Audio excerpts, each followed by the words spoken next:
Hello, Rosie here again. I have a story for you, and it's called We're Caught in a Trap. Are you sitting comfortably? Then I shall begin. I think I may have told you that I live on a farm in Australia. There are many acres on the farm, and it seems to go on forever. And every time I think I have reached the boundary, I see another fence in the distance.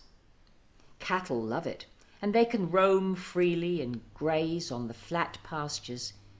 But it is high country, and the land in some parts is quite steep, with heavily timbered areas that are not easy to follow. Some of my doggy friends tell me that the property extends way out to the mountain range, but none of them have ever been there as far as I know. When the fires came last season, I saw the hills alight, glowing red at night, outlining some steep country. Who knows what lies beyond? Perhaps the dingoes know about the beyond, as they can be heard crying out when the wind blows from the east. We do not have any close neighbours on our farm, but there is a property and homestead some distance away. Not long ago, I became aware that there was movement on the road towards that property, and I found out from the town dogs that a family with 4 dogs had moved there. It was exciting news, as we now had neighbours close by. And when I say close by, I mean about a long walk or run that could take me until lunchtime if I left at breakfast time. That's quite a way. The distances in these parts are a bit different to towns and cities. It has its advantages, of course, with wide open spaces and so many trees. I'm a dog after all, and you know how we dogs love trees. There are less people and less dogs, if you don't count the dingoes, which are not quite the same as we domestic canines. A family moved into the homestead, and of course it did not take long for me to realise that I had doggy neighbours, because even though they were quite a distance away, my super sensitive nose got their scent on the wind. Miss Polly visited the neighbours, which is what folks do around here to introduce themselves.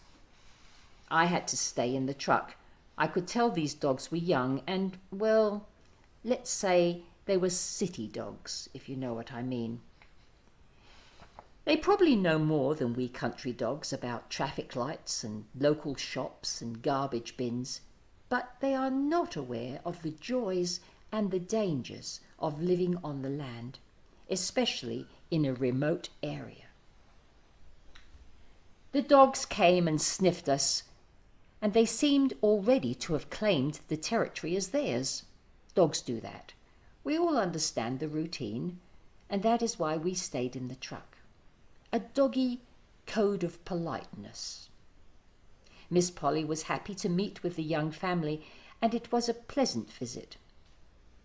This was my first meeting with Ace, a young, excitable dog who really just wanted to be friends.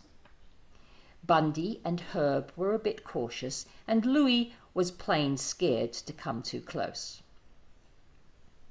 The sun started to go down, and it was time for our silver doggy dish, so we left and headed back to our farm.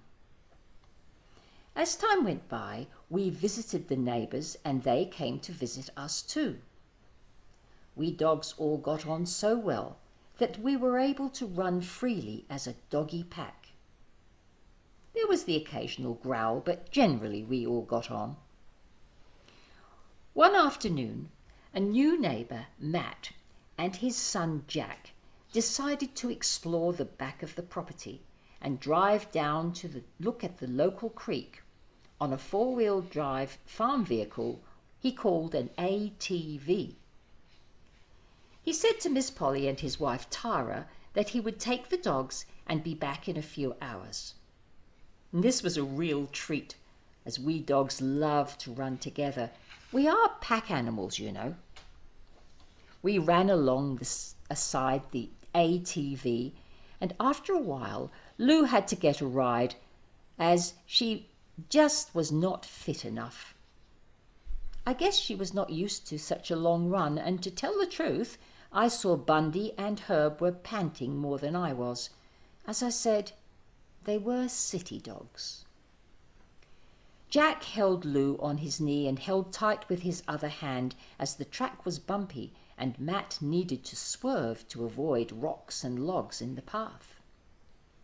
Ace was full of energy and raced ahead, although I tried to let him know that it is best to pace yourself on runs like this. He ignored my advice and raced off ahead, and when Matt stopped the ATV for a break, Ace was nowhere to be found. It was steep country. Matt and Jack called down into the valley, but voices don't travel far down there. After a break, to get our breath, Herb and I wandered off to look for Ace. We found the creek and we had a good long drink. There were signs of wild pigs by the creek. Pigs make such a mess digging up the ground, causing damage to the water flow. Herb was not comfortable with being so far from his owners and his brothers, so he headed back. I went on, as I had a scent that Ace could be nearby. I followed his trail, which took me into a dense overgrowth, and the scent was getting stronger. A dark rain cloud was hovering overhead, and the sun went out of sight, and then it rained. A very heavy downpour that wet me through to my skin. I was about to turn back, as it is difficult to follow a scent in the rain, and I was a long distance from the group by now. It was at that moment I heard a whine not too far away. It was Ace, and that whine told me he was in trouble. I followed the sound and found Ace lying on the ground with his foot stuck in a rabbit trap, his paws bleeding, and he could not get free. I've never been caught in a rabbit trap before, but I know about them. It's how rabbits were caught on the farms in the old days, an iron jaw with steel teeth that clamp down by a spring if an animal or a person steps onto it. It was often hidden under dry grass, and many a rabbit had perished that way. It's not used these days, so I'm guessing this old trap had been there for many years, and of course Ace had to find it. He was whining, and when he saw me he tried to get up, but he was securely trapped. It was raining heavily by now, and he was drenched too. I knew I had to get help. I was a little unsure how far away the group were, or even what direction, as I could not see the sun to give me a clue. I thought, what a pity dogs can't climb trees like cats and see more. A pair of wings would have come in handy too, but that's not how dogs are designed. I sniffed the breeze, and I could smell the group was still in the valley. Should I run back to find them and lead them back here to Ace, I thought. There was no way I could release that cruel rabbit trap. Then I saw Ace starting to bite his paw in a desperate attempt to free himself. Ace was in a panic, and I could not leave him or he'll chew his paw off, I thought. So I sat next to him, and I did some relaxing woofs and licks. I was scared, but he was more scared, and he was hurting too. Then I heard dingoes in the hills. That was not a good sign. Dingoes run in wild packs and attack wounded animals, and they can smell blood from a distance. What to do? I sat and thought. And then it came to me. If I can hear dingoes, then my barks might be heard and the group may hear them. So I barked, and I barked, and I barked, and so did Ace. We made a big noise together, and it gave Ace something to do in the rain instead of biting his paw. We barked for what seemed ages, and because of the rain, I did not get the usual scent of someone approaching. Then suddenly Bundy and Herb appeared, panting their way across the dense undergrowth, closely followed by Matt and Jack on the ATV. Oh, what a sight that was! Jack broke off a strong branch from a nearby tree, and Matt prized open the steel jaws of the rabbit trap, and Ace was released. He was in a lot of pain. I think he was crying, but it might have been the rain on his face. Jack gently put Ace onto the ATV, and we headed back to the homestead, arriving very wet, tired, and hungry. It was a long run, and even I was feeling it in my leg muscles. I heard that it took the other dogs 2 days to recover from leg-weary syndrome, which is the overuse of muscles. And as I said, they are city dogs. Ace got his paw patched up by Tara, who luckily is a nurse, and he wore a cute little leather glove on his paw for a week to keep his bandage clean. He lost 2 of his toenails, but they'll grow again. He was just happy still to have 4 paws.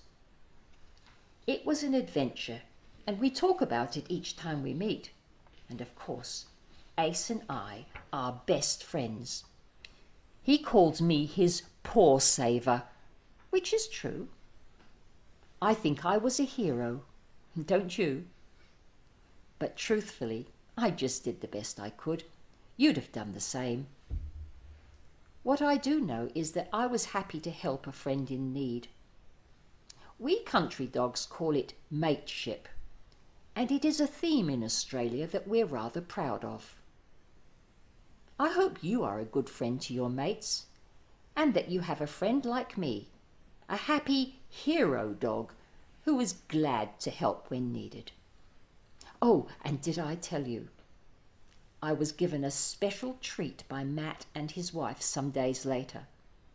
It seemed that a kangaroo had got stuck on the boundary fence and died of injuries, so Jack brought it up on the truck, and I was given the tail.